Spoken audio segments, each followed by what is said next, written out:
little pony, my little pony.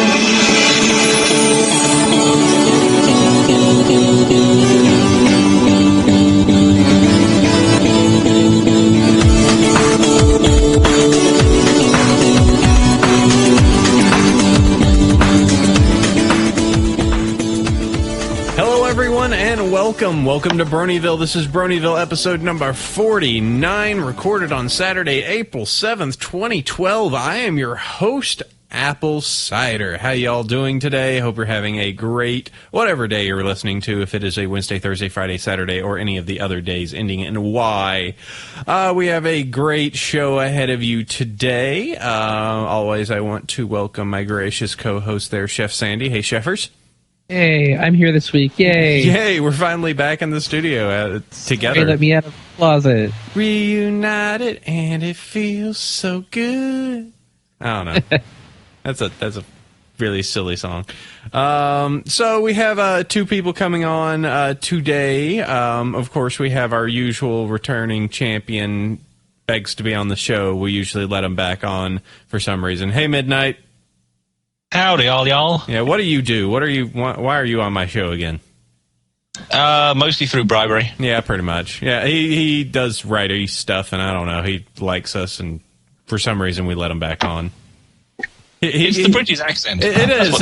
It makes us seem more refined. It makes it, it gives it some of that old world charm. Pip pip. What we ran away from. Our guest today, he is the animation type. He does pretty much after every single episode, you'll catch something usually on EQD or on just a little flash animation done by said man. Said man is Mr. Poninator. Hey, dude. Hello, I am here. Yes, you are.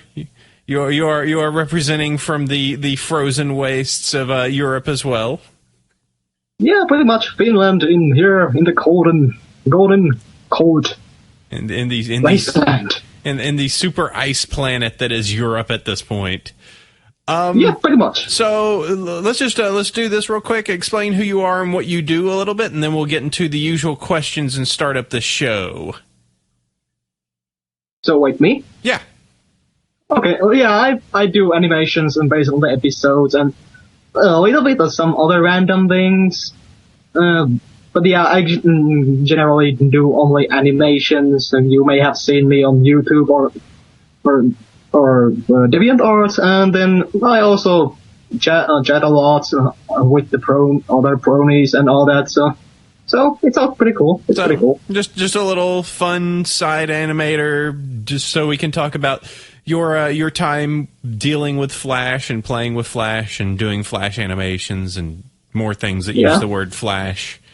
So very cool. Nice to have you on. We'll talk about that a little bit later in the episode. We also have to talk about the stealing and eating of many delicatessens. So many delicious foods. So we do have that episode a little bit later. But first, we have 4 questions that we have to go through. Midnight only has to answer 2. And he answers these all the time because, well... He's on all the time. Yeah, he pretty much is. But first, let's go ahead and start this. Midnight, let's go ahead and get your 2 real quick. You only have to answer, just so we make sure. Favorite character and favorite episode, has it changed? I think it has actually so far. I mean, as far as Rarity's been, this season, she's not been so fantastic as last one. So I think Pinkie Pie and Fluttershy are moving right up there. Ooh, okay. In terms of favorite character. So give me your since things have changed. I need to have your official order 1 through 6. Oh, the official order. Oh yeah, come on. I gotta see how things lie. Might be Pinkie Pie, Fluttershy, then Rarity, then Twilight, Applejack, and then Rainbow Dash. Oh, sick burn for Rainbow Dash. All right, and it hasn't been awesome enough yet. All right, well, let's see. Let's do this. So, Mitty, favorite episode, what you going with? If I didn't say the latest one, I'd probably be lying. I really loved Dragon Quest as well, because it's jiving with the story I'm writing. And Lesson Zero. Awesome. All right, Mr. Pony, it's your time. You've got 4 questions you have to answer here. So let's go ahead and start with the first 2. I need to know what your favorite character is. Well, it's I still can't choose between Pinkie Pie and Fluttershy because Fluttershy is lovely and lovable and cute and all that, and then again Pinkie Pie is this random fun going party animal type that because I like these random characters in the shows a lot because I like random humor and all that, so it's fun to see whatever Pinkie Pie comes up with, and then before I didn't really like Fluttershy's type of character, but somehow Fluttershy just hit the nail on the head for me. So you put the note here, don't make me choose, so I'm going to make you choose. Do we need to flip a coin here? Do we need to... Oh, I don't have a coin with me. Oh, that's a shit. You're going to flip a coin. All right, I'm going to flip a coin. This is a fake coin. Just landed on Pinkie Pie. Congratulations. Yay! Pinkie Pie. And what's your favorite episodes? Well, it's Lesson Zero or Lunar Eclipse. Yeah, I can choose between either one of those because Lunar Eclipse is it's Luna. Everyone loves Luna and all that, and it really blew me away. And then again, Lesson Zero, how it really kind of started this season 2 because this core and was kind of season 1 ending kind of supposed to be, but then when season 2 really started with Lesson Zero, I just loved all the Twilight's antics and all the crazy things she was trying to do, and the general awesomeness of the episode. Even though it was a little cramped up with all those awesomeness, like things blowing up and all catastrophic stuff going down in Bronyville, it was very, very good episode. All right. So tell me this, why do you like this show so much, huh? It's the characters, animation, voice acting, general, just about everything there is into this show because it's all comes down wonderfully and clicks together, and also because there is wonderful variety. Even though that the stories and all that themselves are pretty usual stuff for a kids cartoon. It's that Studio B knows how to twist things around and make it a bit more unique and stand out more, and generally everything stands out how they pay attention to just about everything. Okay. Which is something Hasbro should do with their toys. Oh, that's pretty rough.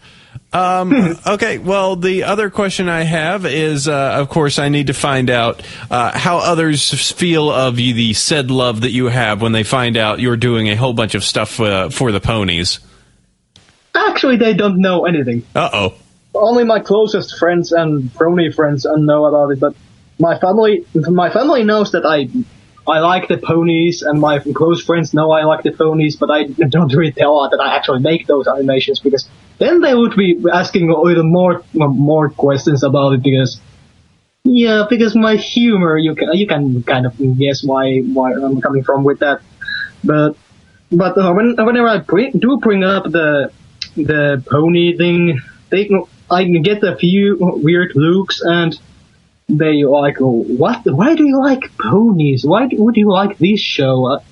I can understand that weirded out, but yeah, and especially because it's not really that big in Finland yet, so it's kind of understandable. Yeah, so, it's a little bit harder to get it out there because I guess you're not on the TV and don't have Netflix, and like the only way you can really kind of get it is through streams and YouTube at this point, Yeah, pretty much. Yeah. Just that. All right, well, it sounds good, Mr. Pony.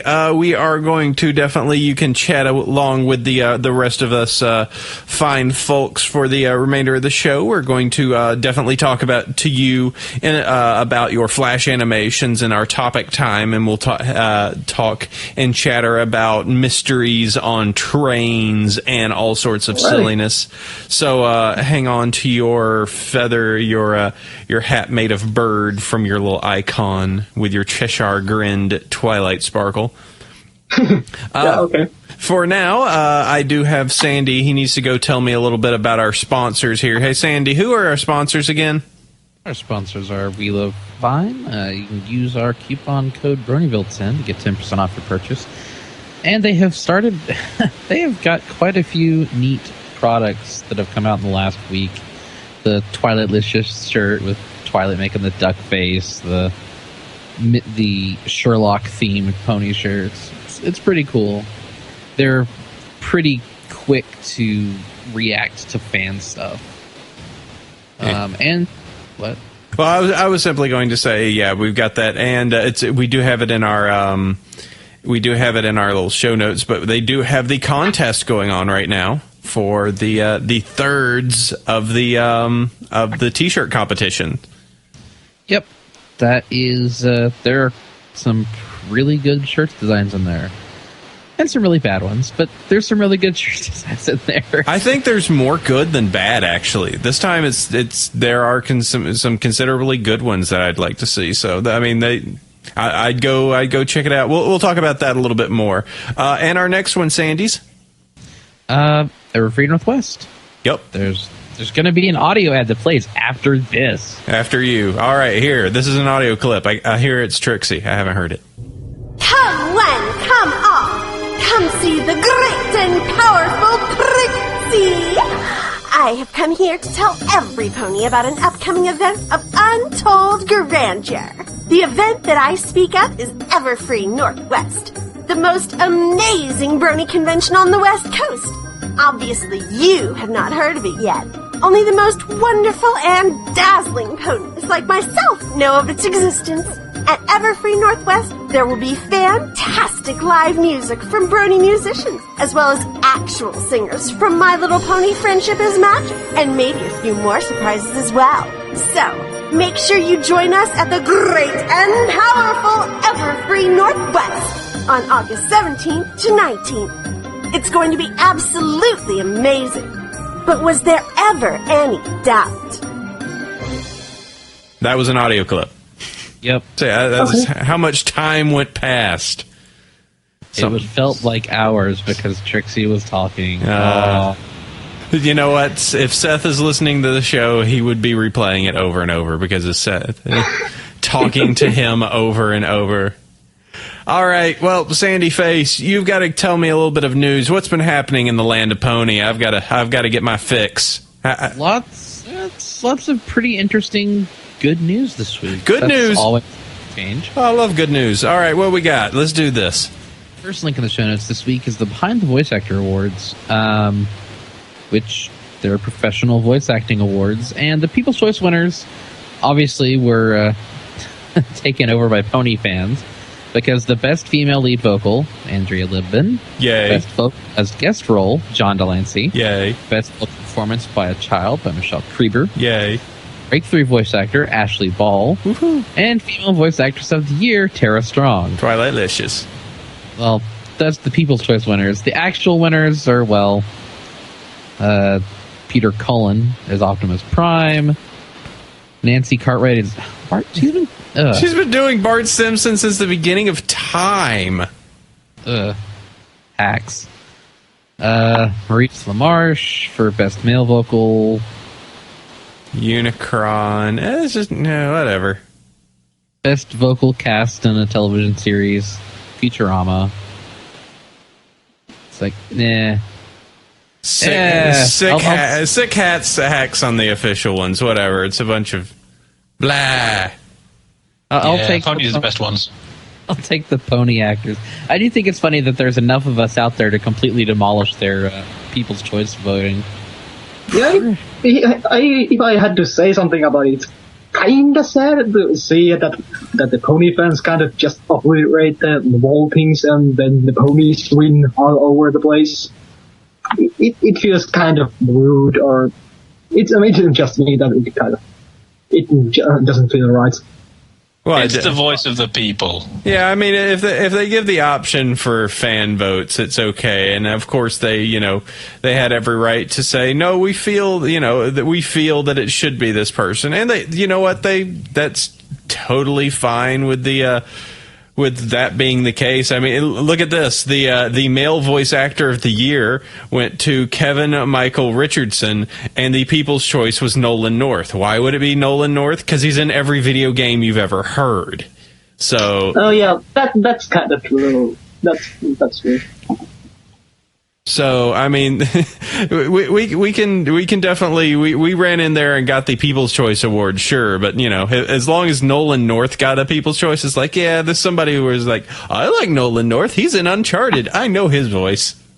I'm bored of his voice, seriously. Yeah.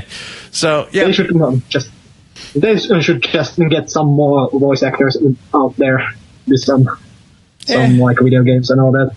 Yeah, I just think he does a good job, so everybody kind of goes to him, and when you're well known and do good at your craft, especially, they're just like, oh, let's get that guy in. He did a good job.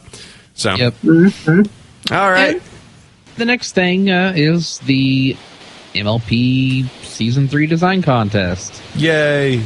It's up to $1,413 dollars for top prize, up to a top prize, I think, of $2,500, depending on the votes. And there are some really top-notch designs this time around. There's like the guy that does Hot Blooded Pinkie Pie submitted his Pinkie I love it. Power. I love his design. There's a couple of really good like Dash ones. There's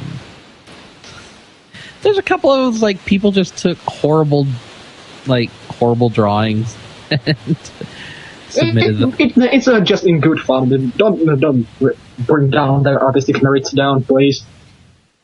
Yeah.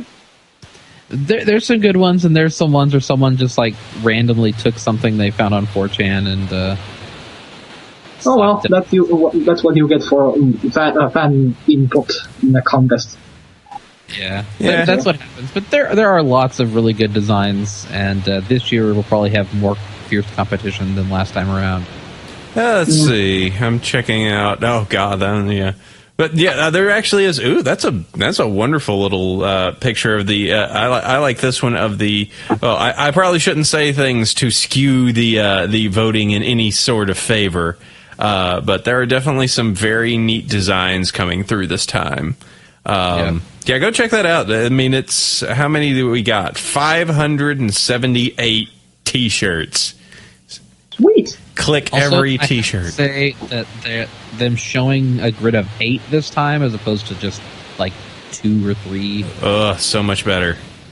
Makes it a lot easier to deal with. A lot easier to go back and be like, oh, I didn't do that one. Click. Yep. So go check it out, vote, and we'll get some cool community shirts out of it.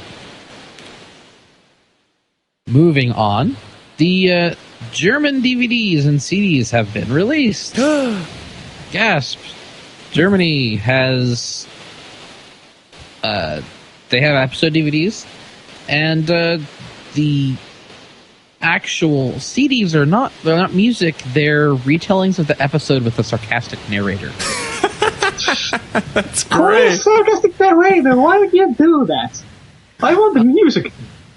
Not some narration. I can do that. We should just sit there and just watch this. Let's see, what episode should we just do a sarcastic narration? All right, let's see, Dragon Shy. And then Fluttershy just got scared again. Whatever. Jeez, this is going to be a pain. Yeah, something like that. Though I don't speak in German, so I wouldn't know. Yeah. You. But Garrett had was listening to them and going, it's like some of the turns of phrase they use in the German CDs are very strange.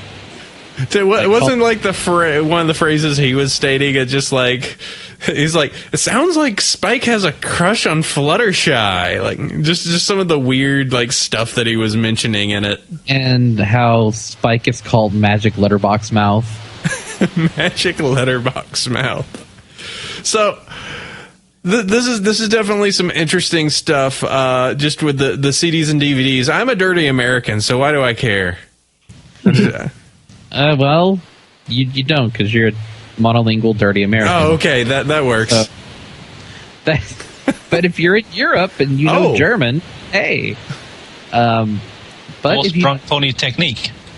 So if you do want to maybe get your hands on a pair of these, Derpy Hooves News, our bros over there, are running a little raffle contest that links in the show notes, that you can possibly win yourself a set of DVDs or the set of the CDs. And,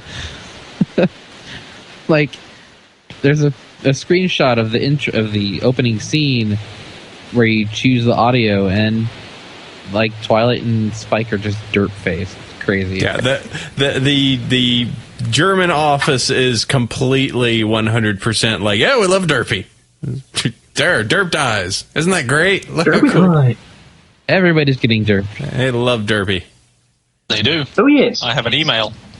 So that's really cool, and it's kind of unfortunate in a way that here in America we're probably never going to see that kind of product, but maybe it'll inspire some people to learn another language so they can know Pony. And in other cool news, season 1 on Netflix is awesome. Yeah. That wasn't that a great little April Fool's joke? Just like April 1st. Oh yeah, Pony on net. Oh dude, season 1. Yes, let's go. All right. Yeah, that's an amazing thing. And that's why everyone forgot about the April Fools in the first place. But apparently, whenever you click on their TV, it's the first thing that shows in their TV listing. So that's cool. And isn't it also that after season 2 is over, they're also going to put that up there too? Yeah, it said after the season 2 finale, they're going to put season 2 as available. Which just get the damn Netflix in Finland already. I want it. Yeah, unfortunately, so bad. It's US only, and so like even the guys that work at DHX, they can't watch it on Netflix because seriously, that's kind of stupid. It's because copyright laws are just really random. I'm going to chalk up another point here of America owning all the Pony. Oh, we got the Hub, and then we got Netflix, then we get the DVDs. Of course, Germany has a DVD. Actually, see, I don't know what you're talking about, AC. What? Australia and Germany, they're getting actual sequential DVDs, not random selections of episodes like Friendship Express is. Gotta bring it in here, Sandy. So you can watch it whenever. So well, you're doing better than Finland because we only have one episode dubbed in a really crappy Finnish and all that. So be happy for once. But it's very cool that it's on Netflix, and it gives people a legal avenue with which to watch ponies that doesn't involve iTunes. Because some of y'all have a big problem with that. And because if you don't have a US account for iTunes, have luck, have good fun buying an episode. Well, just make yourself a US account. Problem fixed. Yeah. So anyway, moving on. Not going to troll you more. We get all this international nonsense. Australian fans, DVD sets are coming your way too. They're able for pre-order coming out on June 20th. And I may get some of those. Each volume includes 5 episodes, each in chronological airing order with 5.1 surround, and all of them are Region 4 with PAL. So I could get those because PAL and all that. Mm-hmm. And it's 5 episodes for $20 Australian. So, let's see. That each one of them have 5, and there's 3 of them. So therefore, there's 15 episodes. So the question, they Volume 1 and Volume 2, they're releasing them 10 episodes almost 10 episodes at a time. So it's Volume 1 and 2 come out, and then the next month, Volume 3, 4, and then the 5th episode. And the thing on the right there is just the box. Oh, okay. That way you can have an actual box set of ponies. Now that would actually look really cool. That would be pretty awesome. Have that sitting next to like Lord of the Rings, My Little Pony, Star Wars. You know, just like people going through like, oh yeah, pony. Huh? Yeah, well, they're like, oh, there's Star Wars, Indiana Jones. Wait, what is this? My Little Pony, what are you doing? It's the epic combo breaker. It's just like, yeah, huh. Yeah. I seriously, I need to buy a shelf full of DVDs just for that, to see the reactions on that. Now, just so I know, they did state that they are region forged. So does that mean that they are region locked? Yeah, they are, but there are always ways to circumvent those. But I don't want to go into specifics because that's kind of touchy subject depending on how you perceive privacy and all that. So, but yeah, it's possible to go away from that region locking if you really want. Let's see. Ooh, and they can get shipped to California. All right, that sounds good. I can take care of that. Ooh, sneak over there, buy a few boxes of pony. All right, that looks cool. That's more box sets, more merchandise of the crazy pastel colored ponies out there. Anything else, Jeffers? Well, the last little bit of news is that Gaben is a brony. Okay, who? The Lord and Savior of video games, Gabe Newell, watches My Little Pony with his sons. Sons. That is awesome. The podcast is called Geek Week, and you can find the link off of Equestria Daily, which is linked in the show notes. And he's a pretty cool guy. Makes video games, watches ponies with his sons, and doesn't afraid of anything. Yeah, just Gabe Newell. He's just this little guy, works at Valve, does Portal and Team Fortress and Steam and Valve. But I really can't counter tweet still. I love how just nonchalant it's just like, so is there any like weird tiny geeky thing you do? It's like, well, I watch My Little Pony. It's like, and just the host is just like, wait, you're a brony? He's like, yep. It's like, hee.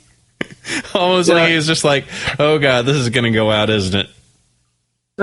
Also, it's kind of fun to read all the reactions because it's fun to read the reactions on YouTube, like videos where they have like an audio splice that, Gaben, do you like ponies? Yes, I do, Spy. And it's kind of like the comments are going crazy. Like that the video was preemptively knowing that Gaben was brony all along and all that. It's kind of fun to see all those reactions. all the gamers just like, no, all of us. Yes! Yeah, that too. Gamers immediately rage. Pony fans immediately celebrate. Yes. Push for Valve to make Half-Life 3 in Equestria. That would be a pretty epic game for sure. Time to choose favorite pony, Gordon. Time to choose. That would be it. All right. It sounds like that. So is that all my news? Is that all we got this week? Pretty much. That's all. All right. Nothing on fire. Double checking. Doesn't look like it. I am not on fire. Yes. Okay. I haven't been blown away by a tornado or anything. That has been a legitimate concern as of the past few days. Yeah, and hey, who knows? For next Wednesday, we're supposed to have a whole bunch more storms come through. This may be my final episode. Texas, woo! Well, that's why we have midnight here, just in case we need backup. So if you end up flying away during the show, you know, Midnight Shadow can fill your place immediately. So, huzzah! There you go. The show will persist. Does mean I have to like Rainbow Dash again and then get kicked off the show again. Yeah, well, you're setting yourself there, Mindy. Watch it. Yep. All right, so we need to talk about books. It's fanfic time, stuff that we've read, things that you would suggest. I don't know why, but in the past week, I've gotten into a Rule 63 mood. Rule 63 not being 34, not 34. Rule 63 of the internet being that if a character is one gender, there will be a gender swapped equivalent to it. And that is kind of what the basis of On a Cross and Arrow is. Completed fic. And it is basically what would happen if the main six got teleported to a universe where a gender-swapped equivalent of every single character existed. It is weirdly shippy for the fact of being shipped with oneself sometimes. A couple of times, actually. Yeah, it's just okay, and them too. And it's I love myself so much. Yeah, exactly. So, but it's a fun read. I spent probably about 3 days just kind of reading through them during bed. It's fun, kind of. I think my favorite is when Pinky meets Pinky, or Pinky meets Bubble, and everybody just goes, "Oh God, we're dead, we're dead." So yeah, that's exactly what I was thinking too. Yeah. Everybody's like, there's two of them. Two. So, it is, that's going to be my recommendation. It is a bit shippy, but, if you just like kind of a fun story, and as I said, I was in an Rule 63 kind of mood, so go check that out. Sheffers, what you doing? All right, I got my pick. It's Apple Bloom versus the 18th Amendment. And, it is the Royal Sisters decide that they're going to pursue a noble experiment and eliminate alcohol from Equestria. And Bronyville is the first choice to be the, victim of their initial experiment, leading to all sorts of issues for the Apple family, Pony's Berry Punch, and, the town's happiness in general. So it's Cutie Mark Crusaders Bootleggers, yay. It's just the first chapter right now, and hopefully it's one of those, hey, it's a story in progress. I know what I'm doing, totally. Because it may or may not continue. I hope it continues. It's pretty funny. But Apple Bloom and the other Cutie Mark Crusaders are going to try to help save the farm, because without Cider, Apple family is in the middle of winter. Now you're going to have cider speakeasies and going to have cider gangs. And for those of you who aren't in the U.S., the 18th Amendment was part of the reason was prohibition, and it's awful. And we bear in mind that America was founded by a bunch of Puritans that y'all kicked out of England. So nobody liked the original founders and took them to the U.S. It was a interesting experiment in the same vein. So it was the same vein of woman suffrage, where they were just like, hey, here you go, you get rights, and it's just like, all right, we got all this momentum, let's get rid of drinking because drinking breaks up families, and all right, whatever. And then they realize that everybody really likes drinking, so that's kind of stupid. It wasn't the most. There's a reason it only lasted a few years until they went, you know what, that wasn't a good idea. Well, Finland kind of had this same kind of thing some time in the past, but yeah, it also got their way because it was a stupid idea. Yeah, Finland's kind of famous for vodka, isn't it? Yeah, it only increased the amount of smuggling and all that, so... Yeah, stupid idea. Get away with it. When you say people can't have something, it means that they want it more. So pretty much. All right. Well, that takes care of that.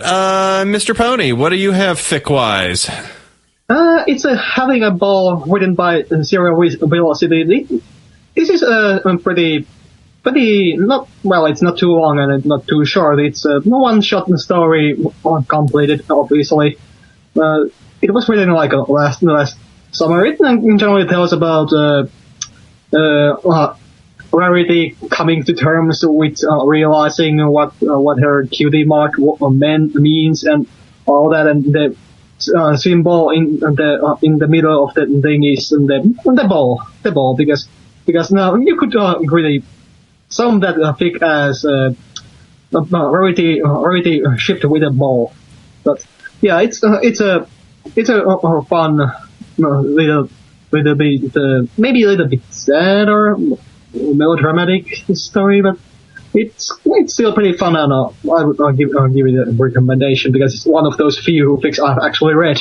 So yeah, Okay. we'll give it that. All right. That a rate. Were you? Okay, and Mitty, hold on. Okay, Mitty, you had one? Yeah, I was. Well, I'm not going to be so gauche as to pimp my own stuff. So, one fic that I really like, which has apparently just started up again on Fimfic, I think it's still being posted to EQD as well, is My Little Alicorn, where Luna gets her revenge on Celestia and turns Celestia apparently permanently into a filly, and where she will lose her powers. So Luna has to take over everything, and finds out that ruling Equestria isn't quite as great as she thought it would be. It's a lot of fun, from what I remember, and I'm just catching up again on where I was, and then going for the new chapters. All right, let's see. Let me take a look at this. Femfiction review. So, oh man, it's got a 484 positive, 5 negative, so definitely plenty there. Tiny little filly, Celestia. Yeah. Incomplete, but up to 16 chapters right now, and there are some 4,000 word chapters, a mix between some 16,000 word chapters. There's plenty there to read. It was worth it. They have many, many words inside of here. All right, that sounds like a good one. I might preview this because that sounds it's sad, dark comedy, and slice of life. Are the tags. I didn't find it that dark. I mean, the implications are dark, but the way it's played out is mostly hilarious. Okay. All right. Maybe it gets darker later.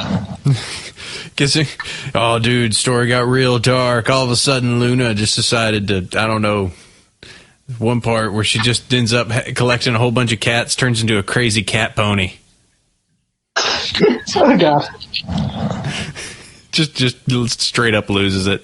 Okay, that sounds good. All right, so that takes care of all of our book fanfic suggestions. So now it's time for topic time. Hey, Mr. Ponyator, we need to talk about all these flashes you make. Okay, works for me. All right, so let me ask this question first. Before you got into doing stuff with My Little Pony, had you worked much with Flash before? Yeah, it's like that. I have always been interested in animation in general, because when I was a kid, I kind of wanted to be an animator, but nowadays I want to be a computer programmer, but I still keep animation as a side hobby, so that's why I'm making all those flashes. So it was kind of like that. I was always interested in the animation. Then in elementary school on the 3rd grade, and my friend came to me and was like, "Hey, I got this cool animation program. Do you want this?" And I was like, "Oh, okay, give me that." And it was Flash 5, so I installed that on my computer, and it was like 2003. So I just started making animations with it. I didn't know how to draw at all, so my animations were pretty much only just stick fights and all that. Well, that's some cool stuff like everyone did when they started. And then I kind of started to learn how Flash basically works and all that and stuff on the real. Problem only being that I didn't know how to draw. So the years went on, and I also went to kind of a hobby school to learn about clay animation, traditional animation, and the stop motion with dolls, that kind of animation too. So I know about those two, but I mostly stick to Flash and computer animation in general. So then in 2006, I kind of learned how to draw basic characters, so I started making some animations, posted on the internet, and got a few friends to help with voice acting and all that. And then I made those animations for a while, but then I got kind of frustrated in 2009 about what I was doing, because I realized most of my stuff was crap, and I was like, screw this, I'll quit. And I did. And then ponies came along, and I was like, maybe I could do something like that. Maybe a small animation. Maybe. Just maybe. And then I made Plus Brony, the kind of like a ponified intro to Blaze Blue Calamity Trigger. And I was like, okay, maybe I'll do another animation. I did Punishable Pony, which is Gear the Gear opening animation ponified, and then the ball just kept on rolling. And when did you start doing like the little additional episode like animations? What episode did you start doing those?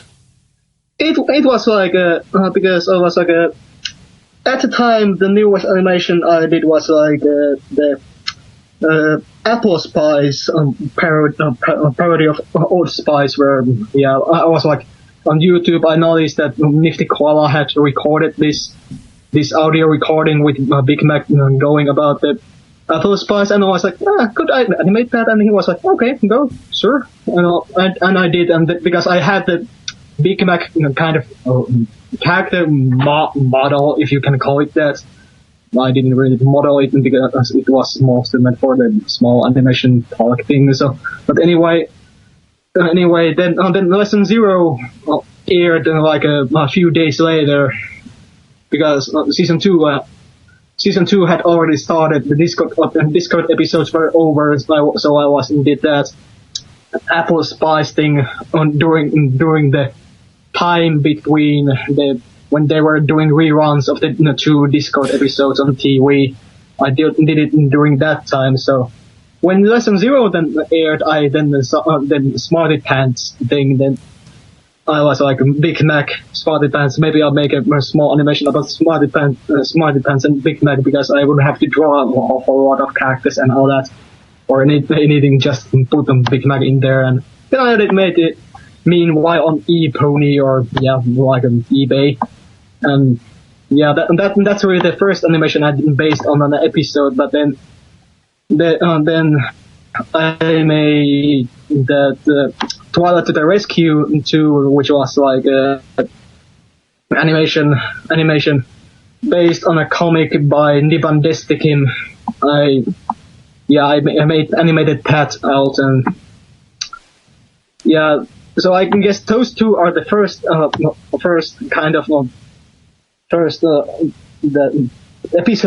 episode-based animation I did, but they kind of like the style got put into stone. How I put them on more than just one animation, like two animation clips together. There's that small credits in between and all that. So that got in stone after the lunar eclipse aired, and after that, the kind of like Okay. Yeah. So let's see. You usually get these out like the week of, or just a few days after the actual the original episode airs. So how many man hours? How long does it take you to actually generate the Flash animation and get it out there? And for how much time, for how much animation does it usually take you to actually make these? I've gotten a little bit more slow over the time, because at the start I did them like it was the animation was like after the episode aired, and it was already uploaded to YouTube in 24 hours or so. But then I kind of started to get a little bit slower, because I started to take more time with drawing, a little bit more accurately, and a little bit more complex animations came along and all that. So, and I started doing longer animations, but generally it takes like one clip takes like nine to 12 hours to make. I just need to find a proper time slot and proper mindset to just sit down and do it, because that's kind of the hardest part, sitting there doing passively something that's really the only hard part about it. But yeah, it's 9 to 12 hours per clip, so to speak. Okay. And let's see. So you've done. So all right. I'll go ahead and try and pull you for spoilers. You saw this week's episode. What are you thinking?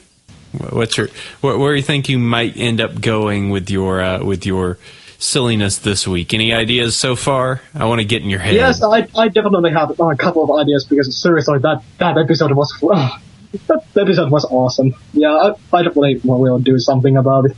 Definitely. Okay. Yeah. Yeah. That's a very fun episode. Let's see. So, as Sandy Face, you have any particular questions right offhand? I'm good. Let's see. 222. I like your stuff. It's cool. Yeah, it's fun little animations. It's kind of like supplementary, and you have. I kind of like the. I don't want to say it's Family Guy nature, but they're just these little bite-sized scenes of just like, hey, here's what happened over here, and here's what happened there, and by the way, how is this person feeling about this? And they're just kind of these silly random animations that pop up. It's just like every Tuesday or Wednesday. It's like, oh, hey, look, another one of these. Yeah, I kind of like more of that small clip that it's quick. It's you're done over it. You don't, and the viewer doesn't have to commit a wedding ring or anything, and just sit down for a few seconds, and he or she is done with it. But of course, I will probably do a little bit more longer animations. But yeah, I like bite-sized things more, because I'm an internet guy.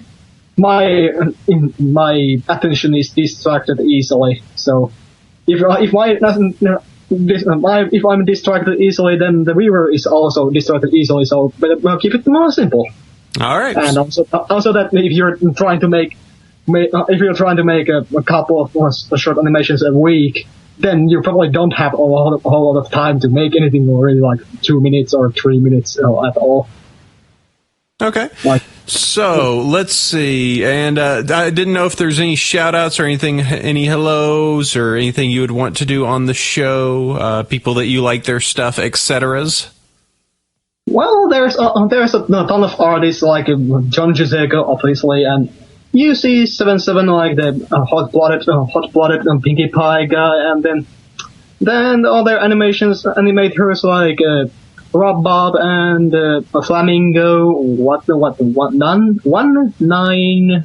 I can't remember the number, but he was the guy who made that Pinkie Pie in present prank and all that. And then usual Gek. I don't know how to pronounce his nickname, but he's the guy who makes those ponies with portal guns animations, and then of course Easy Coyote, little fellow from Sweden, and yeah. There's a lot of artists I like, but I'll give those guys a shout out for now. All right, sounds very cool. So, do you feel good with this? Shall we move on to the mystery? Yeah, sure. Everything. All right. Okay. It's we're going to go ahead and move over to time to talk about the episode, because we've got a mystery to solve. The mystery will be the mystery on the Friendship Express Season 2, episode number 24. Overall episode number 50. Original air date April 7th, 2012. Written by Amy Keating Rogers and storyboarded by Tom Sales and Corey Toomley. Hey guys, it's a story on a train. Oh, yes. Wow. Yep. We're on a train. We're on a train. So, let's see. Let's go ahead and start. Mitty, you've been a little quiet for a little while. What do you feel about the Friendship Express mystery time? Oh, yeah, this episode was one that definitely made me laugh a heck of a lot. I do have to keep saying it, but this whole season strikes me more as a gag episode than season 1. I wouldn't say it's bad, it's just different. It reminds me more of Tiny Toons this time. And this whole episode had a good moral, the way they fit it in, but it was definitely a heck of a lot funnier. I think I was laughing the entire time, especially with the hat swap. The hat swap was pretty good. Just like, no, I'm going to be the inspector this time. You're the one who asks the silly questions. B. Watson. Let's see. Well, let's go. Let's see. Sheffer, what about you? What do you think on this episode? I really liked a lot of the little Pinky's fantasies during the middle part. I have to say, like, the opening of the episode was all right. The middle was gold, and then the end was sort of like squished there together at the end.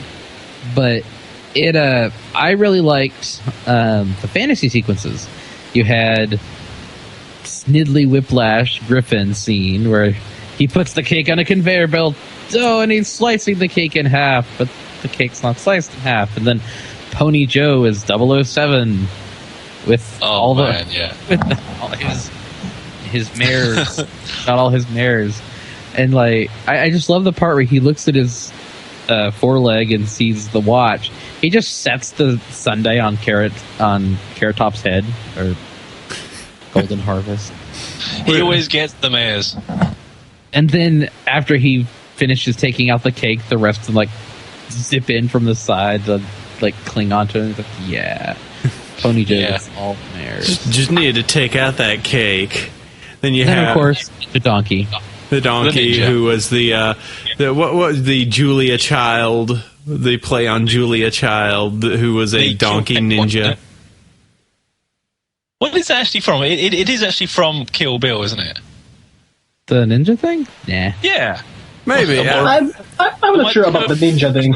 I was trying to think of some popular ninja thing, but I couldn't really think of anything.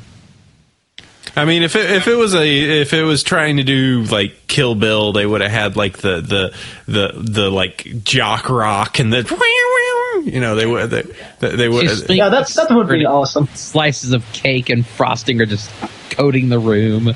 Yeah, they would have chopped the cake and it would have just been shooting frosting out of it. One thing about the slicing the cake, seriously, the 007, he used the mirror to reflect the lasers. How strong were those lasers for crying out loud for being like security lasers? No, to check intruders. They actually sliced the cake. How is that possible? That's seriously. Is the strongest. Lasers are powerful. They cut steel. Yeah, and lasers are now cannon. Yeah, they can be powerful, but for a security laser, that's overkill. Well, Griffin villains and spies and ninjas are now canon too. The French Griffin. Yeah, French Griffin. He was my favorite character from the episode. Sorry, Pinky, you lose this time. Oh no! Ponies are amazing. So let's just go through the bits. There was the beginning of the episode, the pre My Little Pony song, which was all getting the cake onto the train. I did enjoy the fact that it was all just like Big Macintosh can handle all this stuff, but trying to balance this cake was like the hardest thing. It's like, yeah, seriously, how much did that cake weight? Because we see Big Mac pulling a freaking house in a few episodes earlier, and with no problem at all. But now he's having trouble lifting a freaking cake. Is it made out of, like, what? What is it made out of? I don't know. It's made out of a neutron star, so... It's made of dark matter. It's dark matter frosting. Oh, God. Pony dark matter. It's got a neutron star in the center of it, so it's just, like, encapsulated heavy just right there. And also I like how they had to actually pull apart the wall on the train car to just put the thing in, and then Big Mac is like, okay, I'll just put this here and hammer it back in. I'm just going to pull the wall down. Yeah, that is one thing I really like. The fact that they not only are they consistent, but they worked it into a gag. They have to get the cake through the door that's too small. Yeah, but they kind of jumped this shark with that one, because they could have made a little bit more funnier in a sense, or a better joke with it. But well, I can roll with that, because otherwise the episode was still pretty good. But I still have one big concern with the episode, and well, it's not My Little Pony's fault. Because a lot of other shows and comics and movies can do it. Because okay, when you do like a detective movie or show or episode, it's fun when you can give the viewer a chance to actually solve the mystery on their own without the characters telling it. But the episode itself, no, I couldn't tell because you couldn't see the evidence that Twilight was pulling out and all that. It was like, how could I know that? I don't really see any of this. So that's my only concern. But other movies, and shows, and comics, they do that a lot. So I can roll with it. Well, maybe if we go back and look at it a second time, we might see the strands of hair and a feather and some extra things in those scenes when it was going through. Yeah, I did actually see that. I would say that when it was quite obvious to me that the pony shoveling the coal was not the same pony. Yeah, that looked a little like, and they kind of pointed to it of just like, we're sure not showing you this character. Yeah, I'm not too sure about it, but that's just what I'm thinking now when I just sat through the episode once and not twice and all that. So I may be wrong, of course. So bash me if you want later on. So, we will also of course, it may also be the reason that they have to feel that all that in 22 minutes. So it because often the detective shows are like a 1 hour episodes. So yeah, it's harder to pull out a bigger mystery, and it's still. It's My Little Pony. What do you expect? So now what we need is a hour-and-a-half long episode written by the guy who writes Sherlock.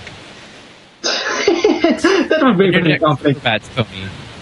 Like a serious mystery novel where it's going to be. Yeah. Now we know what's going to be in Ponyada's next episode. It's going to be obviously the wrong pony going through the train. Ooh, pony. So, you should do that. That'd be cool. have to question. find. I actually have one question here. Oh God, you're actually going to be helpful. What? Yeah. What was the mule's name? Was it Muriel this time? It was a I don't know. play. It was a That's not the play. question. I think it was Muriel something because it was a play on Julia Child. I only remember the Donut Joe's name, so Donut Joe is Donut Joe. I thought he was Pony Joe, wasn't he? Though? We called him Pony Joe, but they called him Donut Joe, which works just as well for me. I'm fine with that. Well, the question wait, is... he actually had a fan name before, what? Yeah, it was Pony Joe. Okay. I thought the shop was called Pony Joe's anyway. But anyway, the question is, we've seen mules. How many donkeys have we actually seen? I think we've seen Yankee Doodle Donkey, right? And Yankee Doodle Doo and the Matilda and other Yankee Doodle Doo clothes. That's it. And you got the you got the not easily offended donkey. None taken. Oh yeah, that none taken. I thought he was a mule actually. It may be a mule. That one was so a laid mule. back. None taken. None They are taken. so cool. They're just so chill, those guys. See, they're just so happy to keep going. They don't need cutie marks. They're just like, hey, whatever. You know, I just do my thing. I don't need no mark to show me what I'm good at. You know, I can just do it on my own. I do what I want. I don't need society to hold me down. Give me a mark. Yeah. That's kind of a benefit for those. Because ponies, they're kind of like predestined to do that one thing, and okay, have fun if you don't like it. Well, they're obviously missing an alicorn mule or alicorn donkey to give them the cutie marks. Yeah. So that's where it comes from, obviously. Or if they really want a cutie mark, they could just go and get a tattoo. Because I'm pretty sure there is someone with a tattoo cutie mark. Get yourself a flank stamp. What?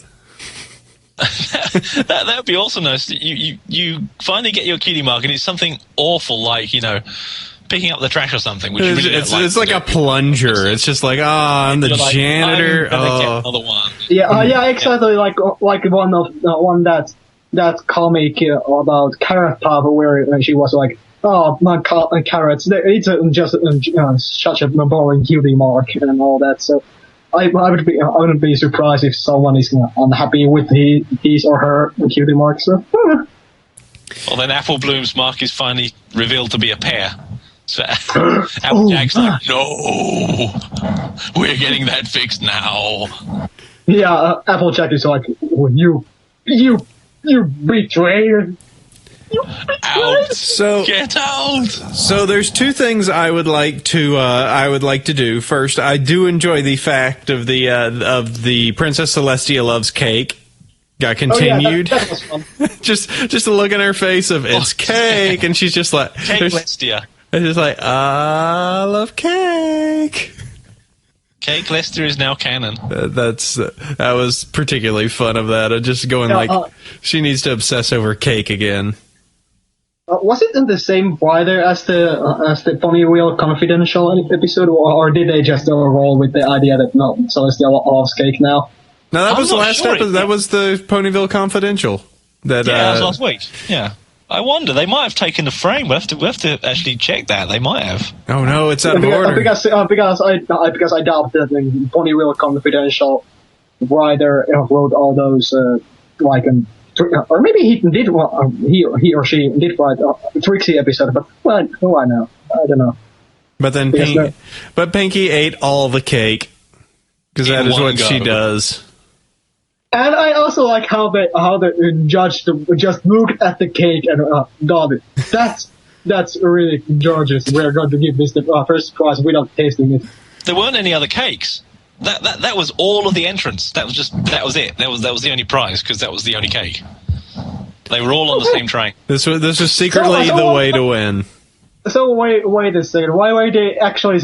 If that's the case, if only the cake won, why even bother trying to enter with the Donutopia for instance?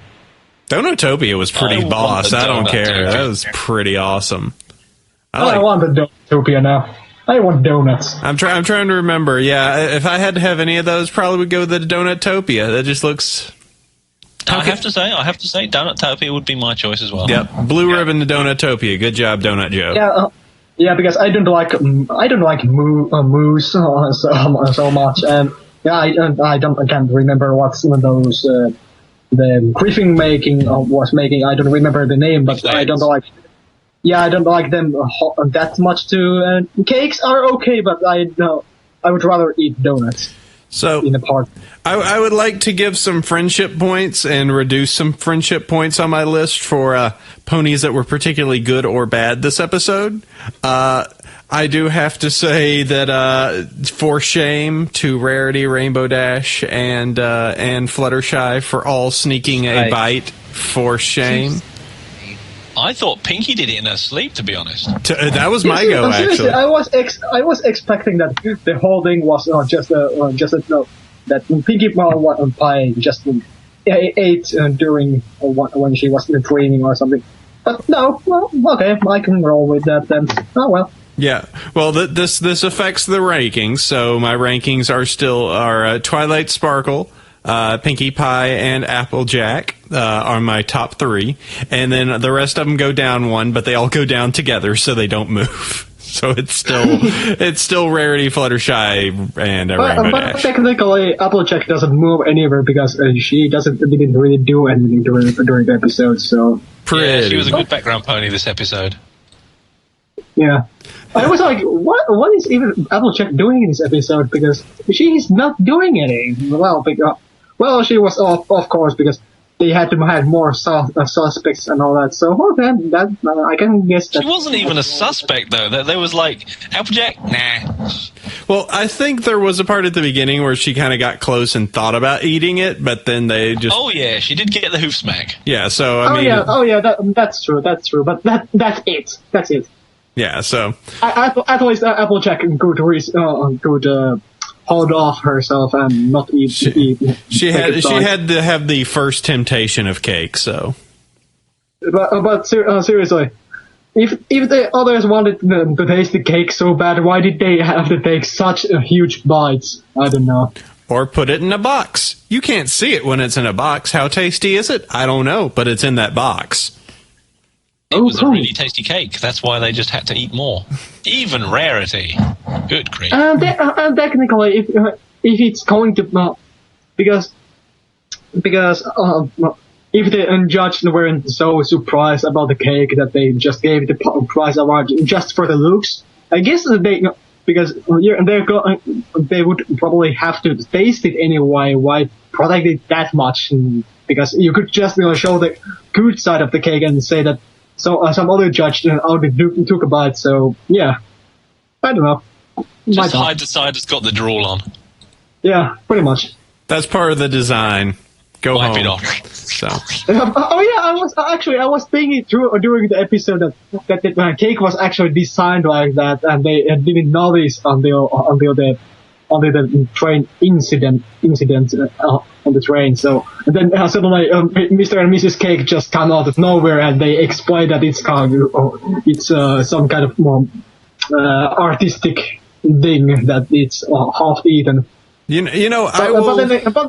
But then again, I thought it would be pretty stupid that way. So yeah. I think the last kind of fun thing I would say about this episode that I'm happy about is that I've seen I'm used to last season where it was a lot of Twilight Sparkle, and there's just been so little Twilight Sparkle this season. So I was kind of happy to see her be like, no, here, I'm wearing the hat. I'm the detective now. Watch me be smart and find all the clues that you missed instead of just going around and going, it's you. So that was fun for me. Anything else, guys, or shall we move on? Yeah, I think everything has been said already. All right, sounds good. So that was our thing. There is no episode next week, just so you know. Be all aware, so you get yourself you get a break, you get to relax, but then the next week, get ready, son. It's on the 21st. It's the beginning of the end of the beginning. Of the end? Well, of something. Because we got Canterlot wedding time.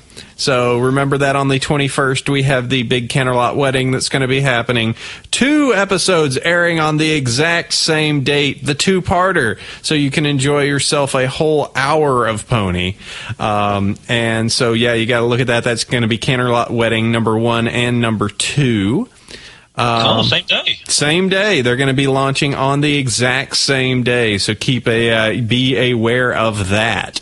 So you get your break. I only hope that they're not putting those episodes together because they're both planned or something. But okay. But yeah, because I've seen that preview clip, I can expect some kind of craziness going on. So. Oh yeah, Yeah, we were expecting that actually Cadence is really Pinkie Pie because Twilight Sparkle messed up a spell and stole the wings off Dash. Yeah. And then took part of Twilight's hair. But seriously, it's a wedding episode. It's kind of like in a girl's show. You hear there's going to be the wedding episode. It's like, why? Oh, I don't want that. But let's see what the Studio B comes up with. Well, last time they had one about a fashion show that turned out to be awesome. So. Yeah, true. And then they had a episode about a ball, and that was pretty good. Yeah. That was mostly about destroying the ball, though, which was awesome. Well, from the clips, it looks like that will be the case here, too. So, but anyway, that's going to be We're hoping it's Discord, aren't we? Yeah. So, that's the rumor. Oh, well, we don't know. That could be next season. That could be anything. He could just be saying voices. It could be Delancey just trolling us. There's a lot of things it could be. Or maybe he recorded for season 3 already. Yeah, so. Actually, all right. Yeah, know that.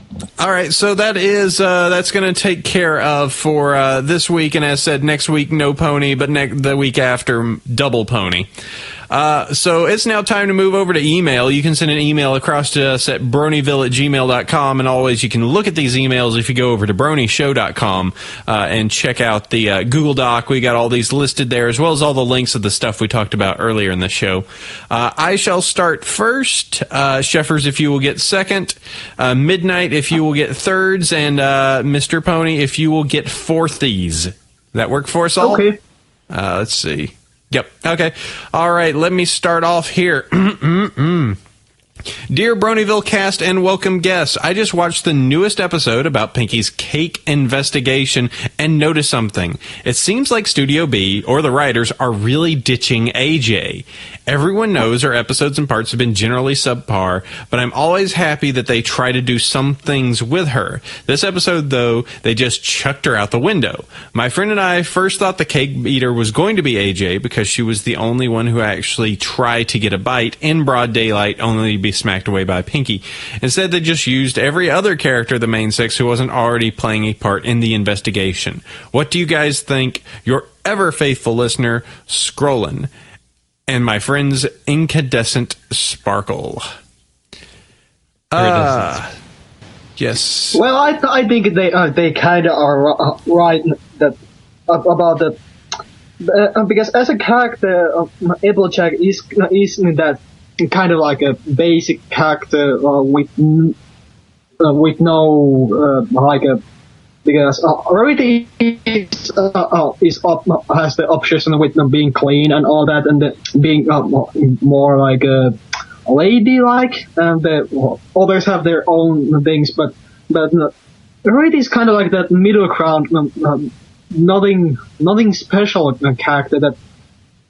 Well, of course, and that's of course going to put off a lot of Applejack fans. I know. I hate to say something like that, but she just doesn't have a whole lot going with her, so it's kind of hard to write anything up for her, other than the small things like that. Applejack can have episodes done for her that are well. I think that what has to be done is. And I've kind of stated that this is the way that they need to go with Applejack for a while. Is they need to have something happen where, the rest of everyone else, even Twilight, all the other characters just can't figure out how to get around it, and it just requires AJ just going like, "Listen, I'm calling the kin. We're getting in here. We're fixing stuff. There's nothing you can do about it." And everybody goes, "Oh, no," and then she just goes in and she does it. There are ways that you can play with that character of just being like, "Listen, I am headstrong. I am doing this." And things are going to turn out for the better, and everybody else goes, no, don't get, and she does it, and it's like, oh, that worked out. Yeah, go on. I mean, that's the easiest way I could see of making an episode that works for her. That's almost what they did in the Cider episode. The message was kind of. Sort of. That basically was. I mean, it basically was the Cider episode. Well, yeah, she said, "Dear Celestia, I learned nothing. I was right all along." Yeah, and that was actually an awesome, like, kind of non-moral, really. Yeah, well, and that's what I'm kind of saying is that the Cider episode was a lot of that, and it appeased that some. But I think that she gets that because she hasn't really done anything that was her helping to prevent a calamity. She didn't stare down a dragon. She did stop a stampede from going into the town, but that was like a small part of the episode, not the grand scheme of things. Yeah, she didn't save a friend falling through the atmosphere. Her involvement at times seems to be smaller than it's just like here, let me throw a lasso around it. But I think that there are things that you could do. It's just going to be the fact of it just needs to get written that way. So that if we've got 2 episodes and then we've got season 3, I'm confident that at some point they'll give AJ their due. I think they did better this season than they did last season, because last season I think so. Last season it was just like, it's Applejack, what does she do? And this season it's like, well, she does some. But Applejack does, stuff. I think last season it was like Applejack and somebody else, wasn't it, all the time? Applejack is a reactive character. She needs somebody to react with. like, bounce off Rarity because they don't see eye to eye on fashion, or bounce against Rainbow Dash because they're so competitive. Or against everybody because she's stubborn. I mean, I see the best episode is probably AJ and Twilight, where Twilight is getting herself all worked up of this is the proper way to do something, and she's not listening to AJ, who is actually giving like some decent advice, but it's something that Twilight isn't as comfortable with, and then AJ ends up turning like, look, I did it, I saved you tons more hassle, just come on. She's the 6th Ranger, that's the problem. She's the 6th Ranger. What, Tommy? Is the green or the white one, or which one are we? Yeah, that's the one. That's the one. Yeah. He's green and white. Green and white? Yeah. And the Red Ranger in a later series, and he's been You sure do know a lot about Rangers. Is this the one where they get trains? Is this the train? Yes, they're all their Transformers are all trained. Thomas the Tank Engine is one of the. Thomas Tank Engine is the Blue Ranger, obviously. Oh yeah, Tommy the Tank Engine. Yep. Tommy the Tank Engine. But yeah, that's the problem. You could work off her flaws, but she's been presented as the can-do gals, so she doesn't have any problems that she can work off of apart from pride and stubbornness, which is what they have been so far. Yeah. I mean, it's just working with stuff. So I don't know. I've got confidence somebody's going to do it. And I mean, I am a Southern boy. I like. She is like has to be in my de facto top 3 just because it's like it's in my blood to like AJ. Southern girl. She is the most dependable of ponies. Yep. All right. Well, let's go ahead and move it. Sandy Face, tell me what my next one is. All right. So, dear Apple Cider, Chef Sandy, and Starry Nights, who is no longer the random girl in the background, you have a name. You are not a number. You are not lost to time and space. How does that make you feel, Starry Night? She is quiet. Oh, okay, she just raspberried the microphone. Okay. Just wanted to say what an awesome job Starry and the girls did for the last podcast. I was laughing just as much as if not more so, no offense to Cider and Sandalicious, though I certainly hope to hear more of the girls in the future. You rock. Yes, you should come back on, and yes, I do plan on reading Black Beauty and other equine classics in addition to MLP FIM Fix. I just wish I didn't have to say fanfics. Why you no complete? Angry face. Today's episode was awesome and quite interesting. I thought I had predicted the ending, but it wound up throwing me for a loop. So glad to see Pony, or Donut Joe, come back, and a James Bond reference. This show is just so cool and gets better and better with each episode. So I can't wait for Season 3 and Princess Cadence. Anyways, what I wanted you all to deliberate was this. How do you think Princess Celestia would have punished Twilight back in Less Than Zero? I know this may be going back a ways, but I have always been a bit disturbed by the fact the Princess has some ideas for punishment for Twilight's actions, yet nobody mentions what it might be, and I don't really have time to comb topic boards and whatnot to find out. My opinion is the Princess probably had some sort of horn cap that she used to seal Unicorn's powers until she takes it off. I guess she'd kind of be like a dunce cap. So what do you guys think? Again, knowing how much of a different fan forms of our glorious Princess of the Sun, I'm a little disturbed to know what it might be. Your faithful listener, Peregrine. P.S. At this point, I'd probably have to say that Rarity's best pony. The fact that she has false eyelashes doesn't diminish her one bit. Yeah, Mitty, your ex-favorite girl uses eyelashes. Well, didn't we already see in season 1 when they were getting ready for the Grand Galloping Gala, Rarity actually put those fake eyelashes on? Yeah. Right? It's not exactly new. We find out all the other things that Rarity has just fake of. She's just at her mirror getting ready for the day, and she's out for the day, so she takes off her eyelashes, takes off her contacts, removes all the face scrub. She just looks like this old haggard, just like, eh. Oh god. It's like, oh god. No, Rarity has to be my favorite pony now because that was so horrible. Poor Rarity. That would be probably if they have a nightmare episode. That's you don't understand. I'm Granny Smith's age. Oh man, you make up good. No. I'm Tabitha sorry. actually does the voice, doesn't she, for both of them as well? Mm-hmm. That would actually be hilarious, I have to say, as an episode. Yeah. All right. So let's look through this. Celestia probably would just be like, I don't really care about the reports, but don't go making problems. Maybe her have to clean up the town by herself or something. Who knows? Yeah, I was thinking that maybe Celestia was going to make it ground her for a moment or something like that. I don't know. But yeah, I thought send her to Magic Kindergarten. Oh yeah, maybe that too. Maybe, well, who knows? We don't know because the other ponies got into the mix. So they saved Twilight. Maybe. Well, let's see. Well, in Lesson Zero's case, with Lesson Zero, her punishment was pretty much the fact that she was punishing herself the whole damn day. She did kind of put herself through her own torment. If we had to come up with like fake things that Celestia would do, I don't know, like locking away a unicorn's powers seems kind of mean, but also let's talk about the same character that also will imprison you in stone. She'd turn her to stone and would say, "Let that be a lesson to you," and then she'd be there laughing forever. And then she'll put you on the moon.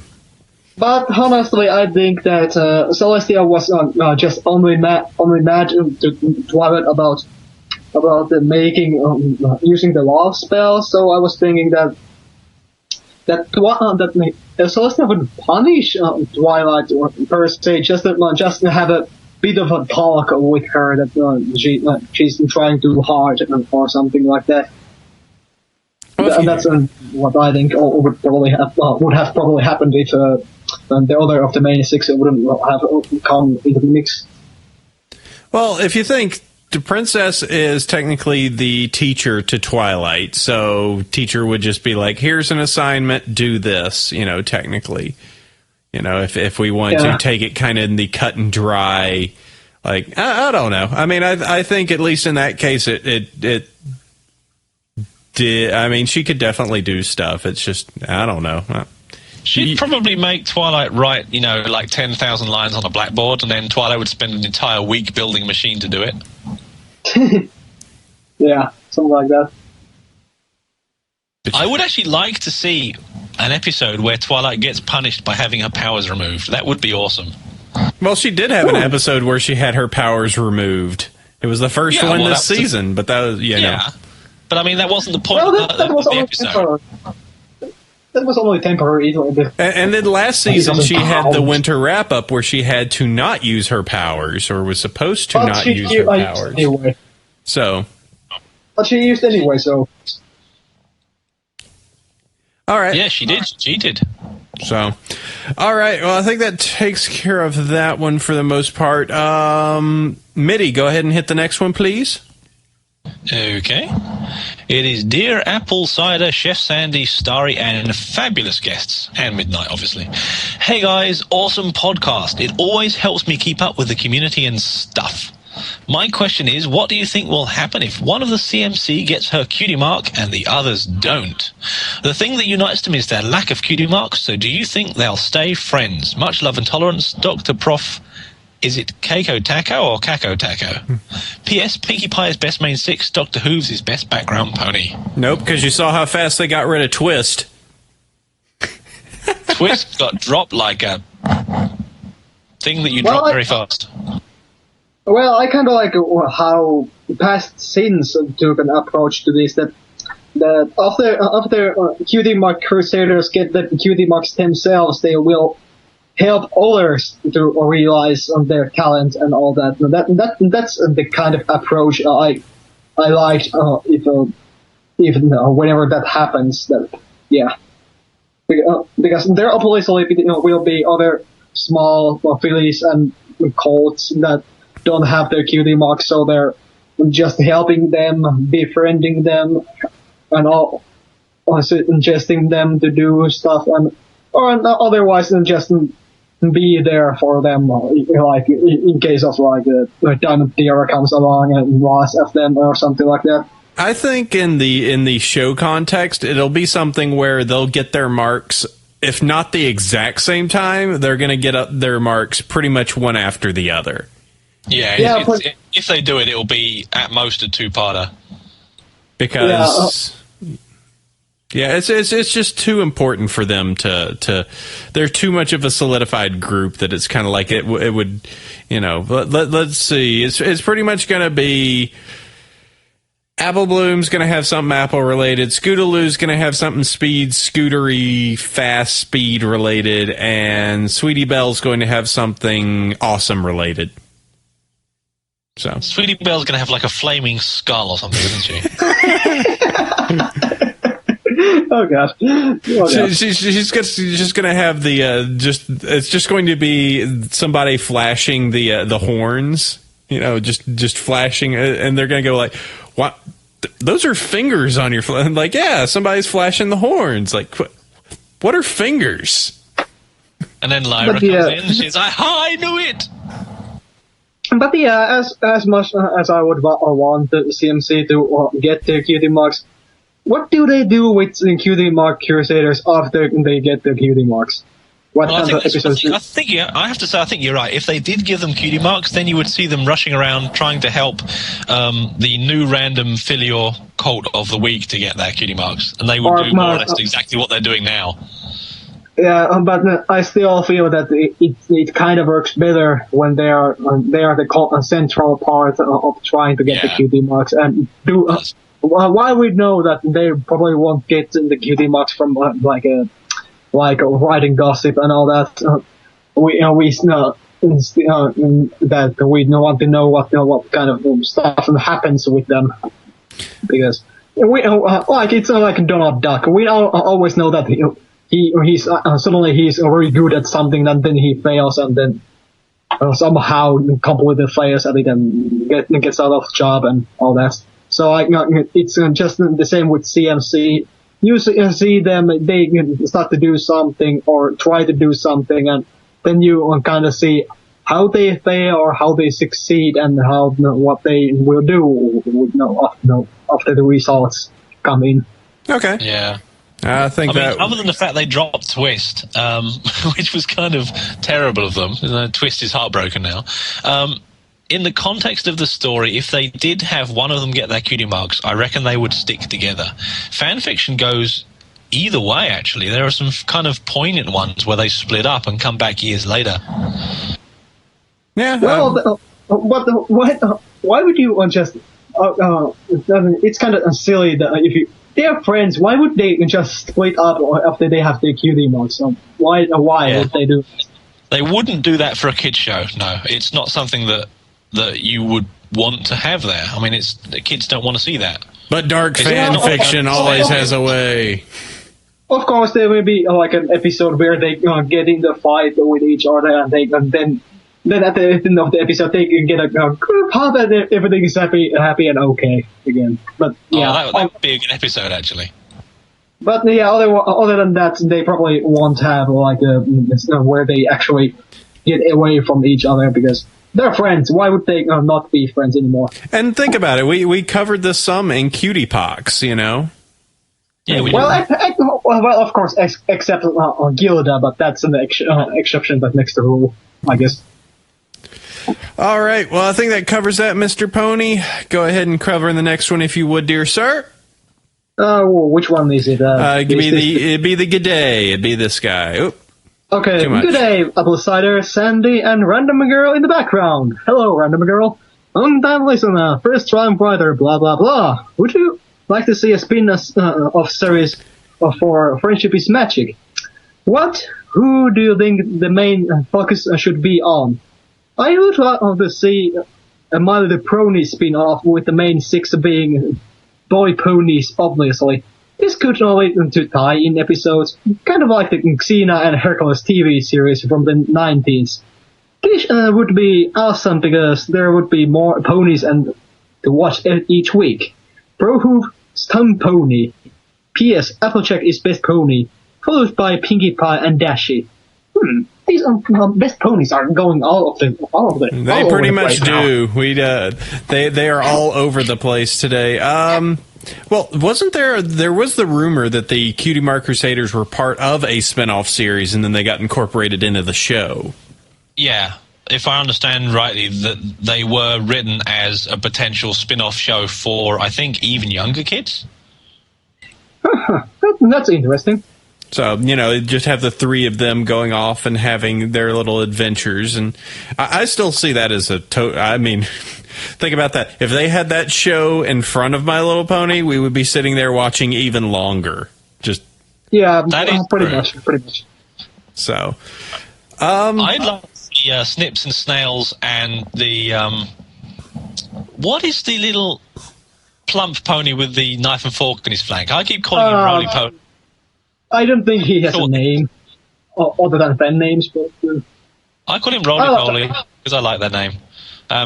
We need him and Pipsqueak and Snips and Snails to form like the power trio or the power quad version of the Cutie Mark Crusaders. And throw a better weight as a nerdy little pony in the mix, because I think he would do a good nerdy young guy in the stereotype. Yeah, you've got Pipsqueak being the kind of enthusiastic one, you've got Roly Poly guy being probably the nerdy one, and then you've got the other two who are disaster on legs most of the time. Or maybe a better way is a Spider-Man, I don't know. Spider Pony. Yeah, I'm trying to see if I can find said fat little Earth pony with the... I think he's call him fat! He only has fat genes. His cutie mark is being fat. I mean, that's kind of unfortunate. He's cute. He's going to grow up to be like a world-class chef or something, obviously. He's great. Yes. Yeah. He's like my favorite pony. Maybe he's going to be like a food critic.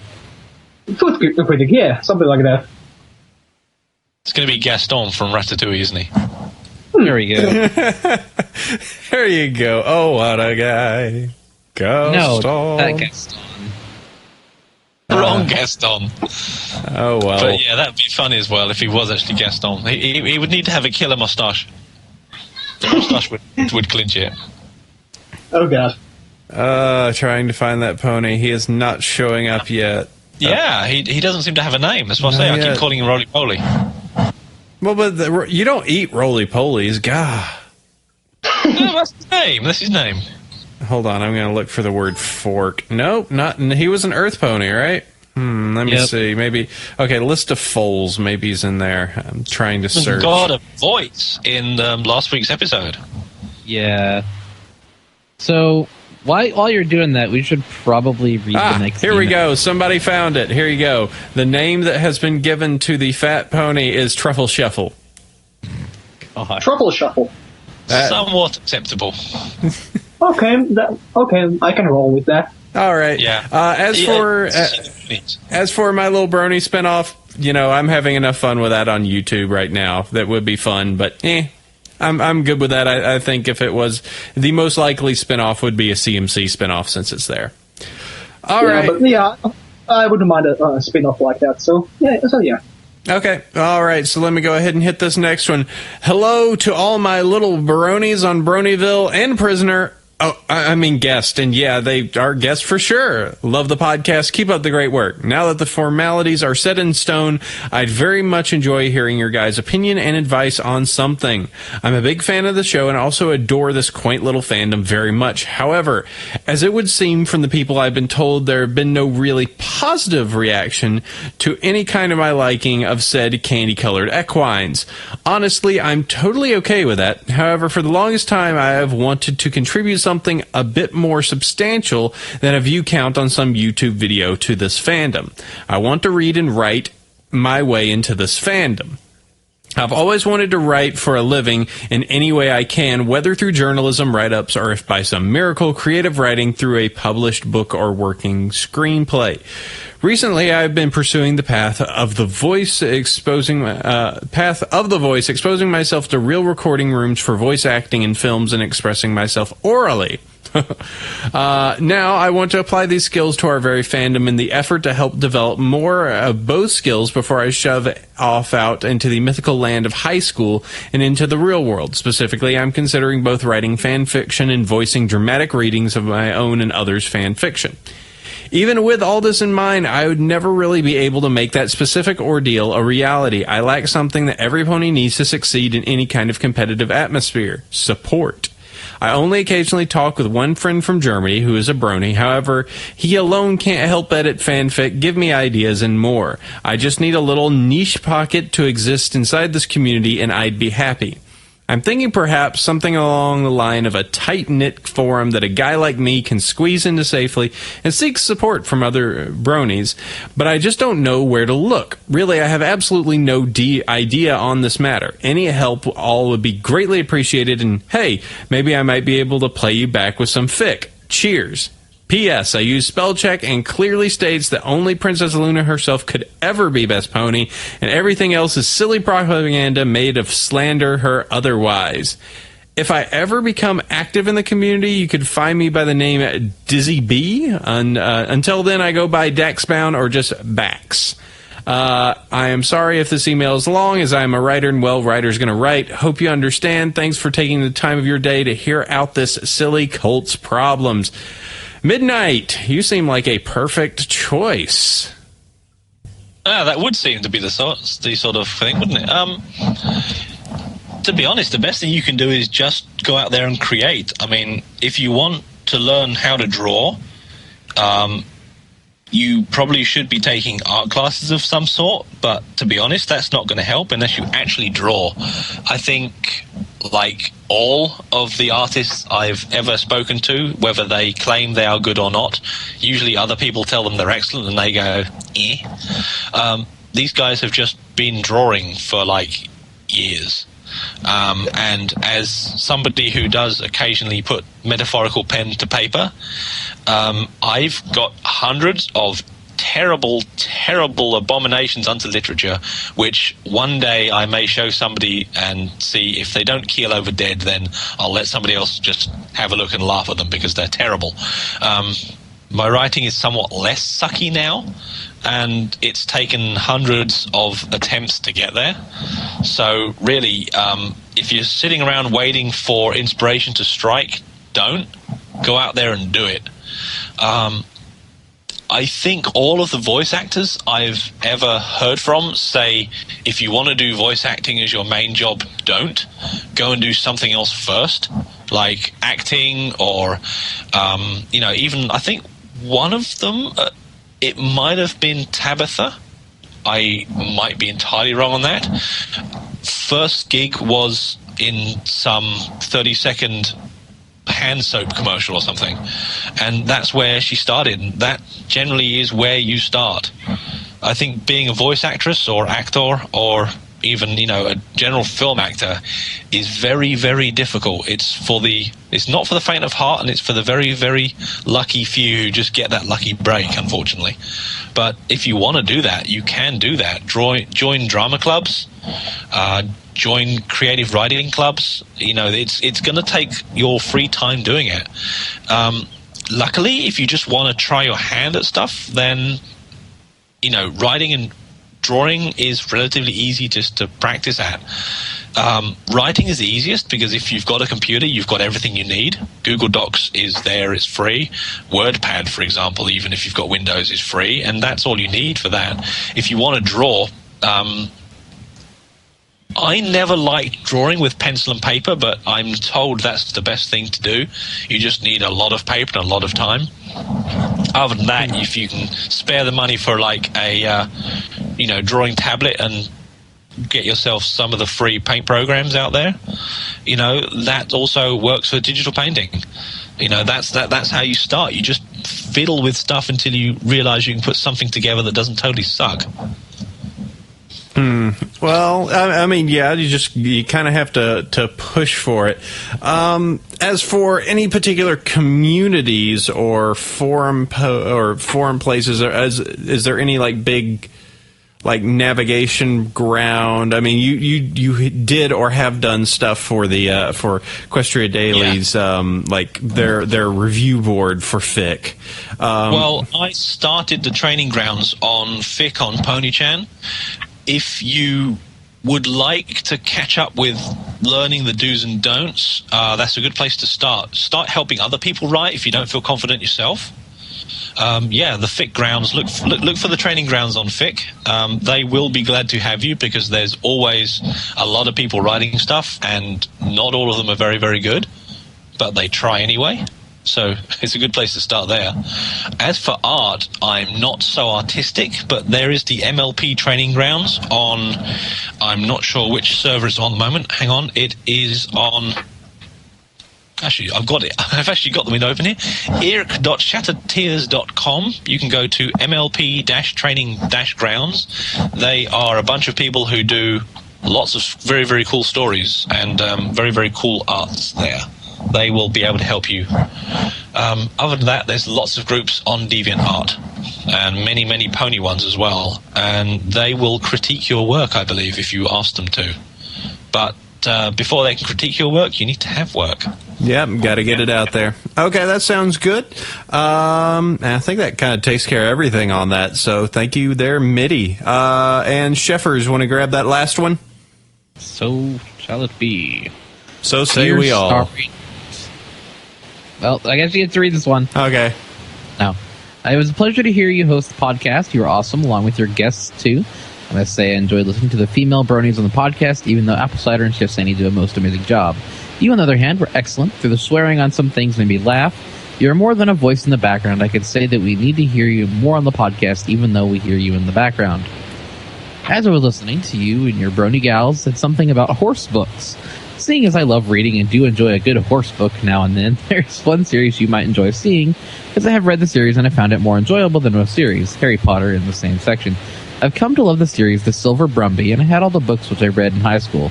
I wish I still had the books, but I overread them and they fell apart. I would stay up late reading The Silver Brumby unless I was told to go to bed on a school night, which is 5 nights a week. I have also seen the TV series of The Silver Brumby, and have fallen in love with the TV series too. I hope you can find the Silver Brumby books in your area, as they're a good read. It's by Elaine, E-L-Y-N-E, Mitchell, who is a fantastic author when it comes to writing in the 90s. I hope you do enjoy the books and share them with your brony gals who love horses and enjoy reading. I have finished listening to the podcast and listening to it a second time around, and please don't take this the wrong way when I say you hosting the show was different, but you put your own views to the foreground, and that's what we need. Seeing as most don't know about the brony gals in the community, it would be awesome if you did another show and had more guests too. Faithful listener, Lightning Hoof. P.S. If Apple Cider and Chef Sandy are reading this email, then they must let you host another podcast. P.P.S. My name is Lightning Hoof, host of the Australian Bronycast live stream show. There you go, Lightning Hoof. Maybe you'll have some people contacting you. Let's see. I have talked to Starry, and her answer to if she wants to do another one was, eh.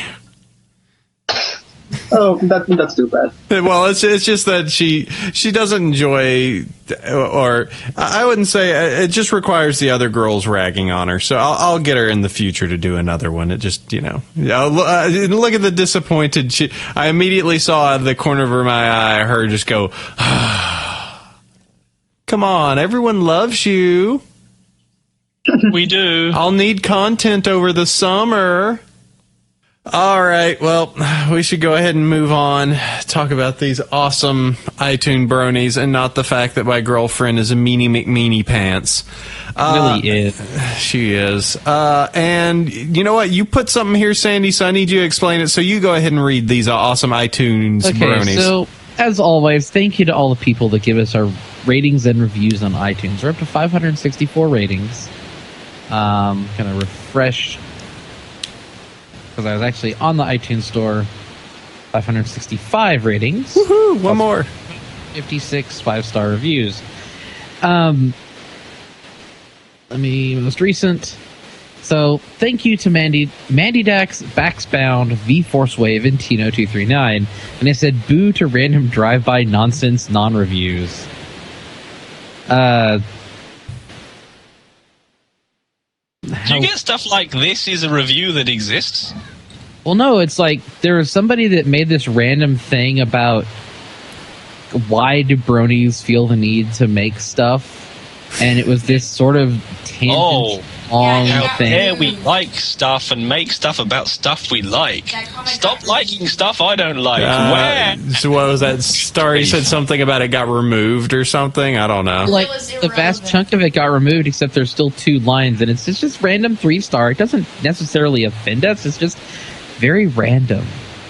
Well, instead of looking at the negative, I would like to thank the positive who did give us 5 stars. Yes, of course. Thank you for your reviews. And honest reviews are great. This was a random. It doesn't have a. It's not a review. That's the thing. It wasn't a review. It was just I'm going to make a random comment on a podcast and leave a 3-star review for no apparent reason. Well, we had one of those to begin with, where it was just like, I don't know. Do they talk about stuff? Is it about the show? It's like you didn't even listen. I got removed. Yeah, so whatever. Not a big deal. I want to more thank the folks that did very awesomeness, did that. I also want to thank, since I'm here real quick, I do want to thank Jeremy Sevely for giving us a donation. You can donate across to us. It helps us out produce the show and keep everything up. You can donate across at bronyshow.com. That's over on the side. So thank you very much, Jeremy, for sending that across and keeping us in podcasting business. And you know what? That takes care of the iTunes reviews and donations. So this means that we're dragging it to a close, episode number 49. So we must do one cool thing. That one cool, awesome link that we must give our fans so that they know some fun stuff. Not for the reason that Mr. Poniator is with us this week, but I have 2 animations that I decided to put down. As I said, this week I was very much in the Rule 63, having to make sure I don't get those numbers wrong. The Rule 63 mode, and I found a animation where someone is playing Bubbleberry. Trying to get those names right. So playing Bubbleberry and doing the song of Twilight is the bestest friend, except now it is Duskshine is the bestest friend. And it's all totally animated, and it's just a short, kind of interesting My Little Brony thing. So very cool. I've got that animation there. The second was around, and it is just another little fun, silly animation called Lyra's Secret. It was on Equestria Daily, and yeah, it's really good voices for Lyra and Bonbon. I think they're Really are. I thought it was adorable. Mm-hmm. It's good to hear Bonbon with a voice that doesn't sound like this. So, it's neat. It's a funny little joke that they have with it. So yeah, I'd recommend both of those. Those are 2 very quick little bites of animation. So I mean, you watch the 2 of these, and they'll take no more than a minute to watch both. So check those out. Those are my links for this week. Sandy Face. All right, mine is a link from the Round Stable Pony News, an article on overanalyzation called "Don't Skip the Intro" by Headless Horse. It basically analyzes the intro of the show and explains why it actually has a narrative to it. And it's a neat little bit of overanalyzation that takes that 30 seconds at the start of the show that everyone goes, and skips over and makes it make a little bit of sense in the context of the show. I thought it was neat. And the guys that are doing Round Stable, it's really solid. Our dude Kefka Floyd. Yep, and that's that is taking 30 seconds of animation and changing it into 7 pages worth of material of why she jumps off of the balloon and everyone is there and oh look, her friends, and then her friends appear. So yes, just a detailing of everything there. All right, Mr. Poniator, what do you have for us this week? Derpy the Chocobo. It's one of those video game pony music videos by Psy Guy, who's a pretty cool guy. I've been following him since CCR days, from 2007 or something. 2008, but yeah, it's basically a music video about Derpy, and also there's Doctor Who's in the mix. And they are singing on top of the Chocobo song from Final Fantasy VII, which is remixed by Cider and sung by the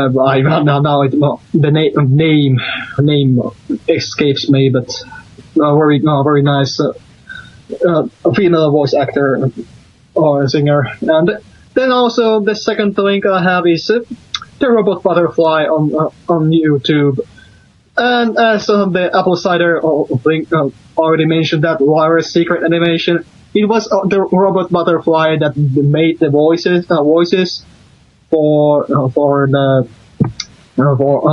Lyra in that animation, and also in my latest animation. And so yeah, she's the up and coming Lyra fan voice, I guess. So yeah, give her stuff a listen because she has some funny things of her saying stuff in Lyra's voice on YouTube, and so yeah. Okay. Give them a listen. All right, that's cool. And Mitty, what do you got for us this week? Well, I couldn't decide really, but I have to come clean. One of them, actually two of them, aren't quite exactly true. We actually spent quite a while at the EQD offices coming up with the Japes, the Jolly Japes, to play on April the 1st. And we had more fun than we should have designing the new toy line, including King Zebra. And yeah, that was so much fun actually doing, along with the 2012 movie write-up that we came along with, that I think they are deserving of being listed here, since it's somewhat semi-topical still.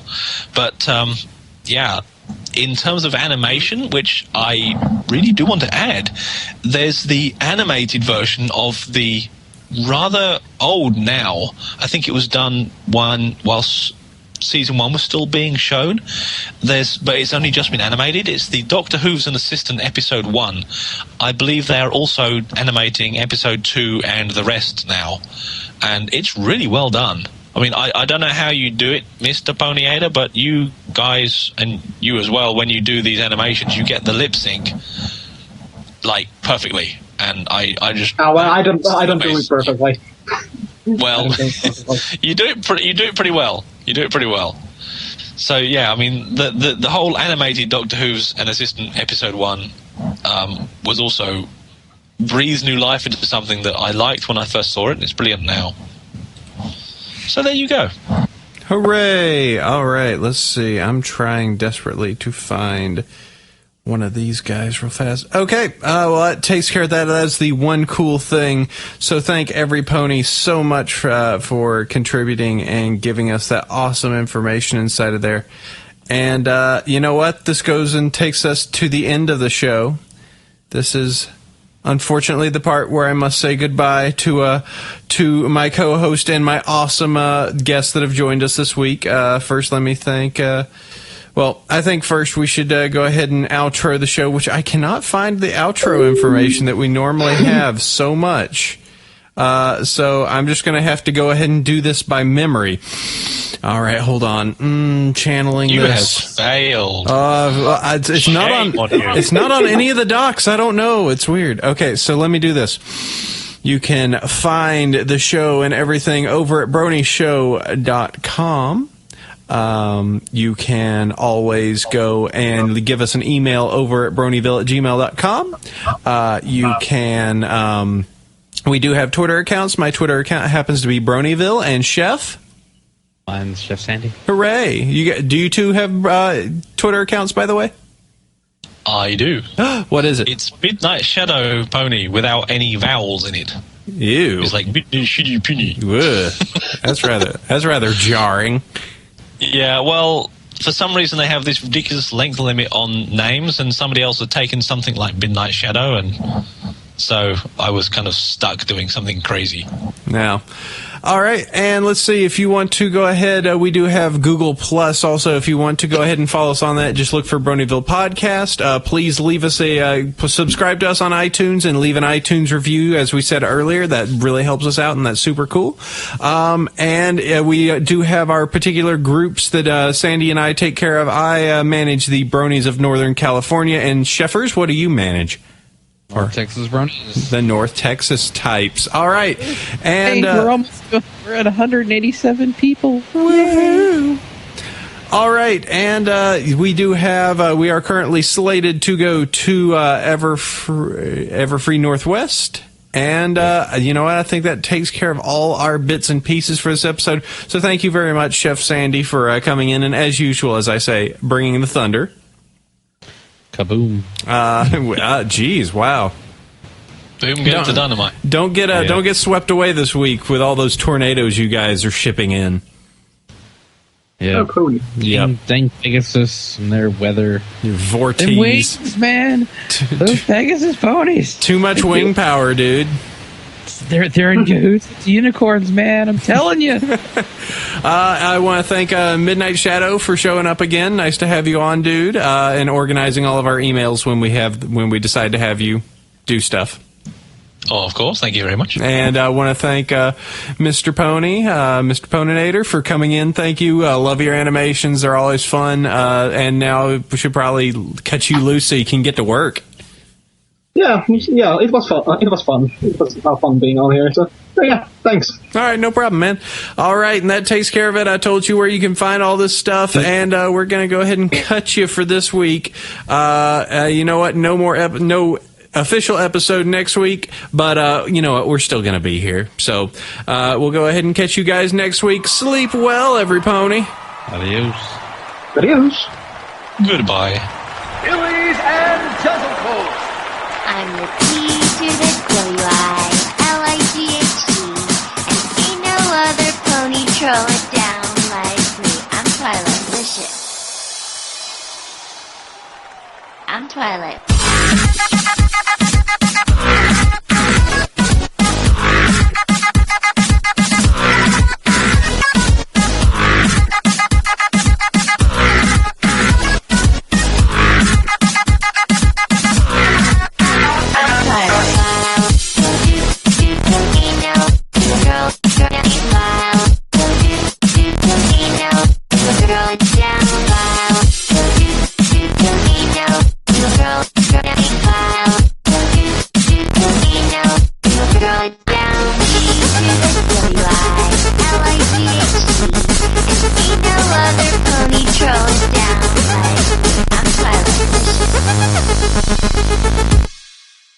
I'm Twilight.